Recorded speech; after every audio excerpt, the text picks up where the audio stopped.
మనకి రూమ్ దొరికే వరకు మనతోనే ఉండమన్నాను. నీకేం ప్రాబ్లం లేదు కదా? నాకు కాదే ప్రాబ్లం, తను ఇక్కడే ఉంటే నీకు ప్రాబ్లం. నాకేం ప్రాబ్లం లేదు ధరణి.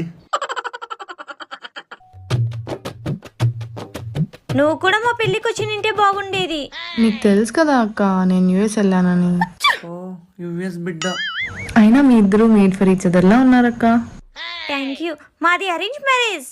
అవునా బావా, పెళ్ళికి ముందు నువ్వు ఎవరినైనా లవ్ చేసావా? అది ఎందుకు చేయలేదు? మా పెళ్లి కంటే ముందు ప్రశుకు ఒక ఎక్స్ ఉండేదంట. తను పెద్ద సాడిస్ట్ అంట, సైకో అంట. పాపం ప్రశుని ఏడిపించుకొని తినేదంట. ధరణి ఇప్పుడు ఎందుకు ధరణి తన గురించి? తెలియాలి కదా ప్రశు, అలాంటి అమ్మాయిని నేను ఎక్కడా చూడలేదు. అయిపోయినా దేవుడు. హలో